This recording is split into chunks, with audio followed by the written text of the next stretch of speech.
Nā, i tēnei tau, ka tū te wiki o te reo Māori i te wiki i mua tonu mai i te kōwhiringa pōti o te motu.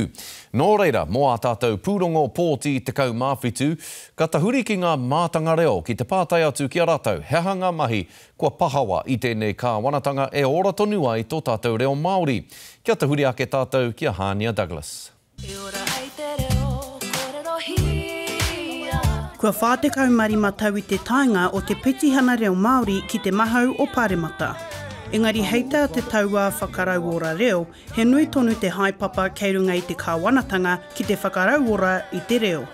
Kua roa tātou e noho pōharana, nā reira, ko tai te wā, me tini, ne?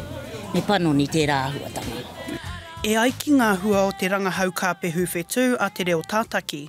He rite tonu te tatai o te hunga e ki ana me rahia ke te tautoko ki te reo Māori, ki te hunga e ki ana kei te pai te tautoko tia o te reo. Engari e ai ki e nei mātanga whakarauora reo, me nuia ki ngā pūtea mo ngā kaupapa whakarauora. Ko te nuinga o ngā moni mo te whakarauora reo, e noho nei roto i ngā ringaringa o te tāhuhu o te mātauranga. E hi arau miriona tāra kai a rātau. Kia nui ake ngā moni ho mai ana ki te mātāwai. Ko te pūtea ki te waha, koina. Tērā hoki e tahi kei te whakapono me nuia ki te pūtea anake. Me mutu te kōrero noa, me whakatīnana i ngā rautaki i te kupu, ka pute i te waha.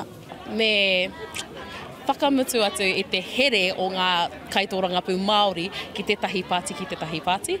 Tuku i ngā here, whakakotahi mai hei pāti ko tahi, i raro iho i te mana Māori, kia kōkiri ko ngā kaupapa Māori. Ko te mea hei whakaatu mai mā rātou ki au, e riroa i a rātou taku pōti, ko tō rātou kaha ki te whakatinana i te reo, me te kōrero i te reo. Pāti Māori mai, pāti reipa mai, pāti kākariki mai, me ata whakarongo me tō rātou whakapono ki tō tāua nei reo rangatira. I rere hoki ngā wero ki enei mana o te whare miere. He mea e whai wāriu, e whai uara tonu ana te reo Māori ki roto i tēnei whenua, a kāti me he mea ko ki atu tētahi pāti, ai, ko mātou kei te whiua katotia ngā rauemi, ngā rawa katoa ki tō tātou reo, a kāti, ko taku pōti ka hoatu ki te rā pāti. Kāre koe i te aromai ki te reo. Nō reira hea te take me aro au ki te reo. Nō reira he whakapātaritari tēnei i o tātou rangatira kei roto i te whare Pāremata, me kōrero Māori rātou, me whakatairanga rātou i te reo. Aha ko tēsi. Ki te kore rātou e oati i whakarite rānei i tētahi rautaki, i tētahi pūnaha e tae ai, te kite i tērā tuāhuatanga, ka noho noa hei paupau. Ko te whakahihi te mate nui, kei te whakaro whaiti noiho tātou te iwi Māori, kari te whakaro whānui. E kōkiri whakamua i te iwi Māori me whakakotahi.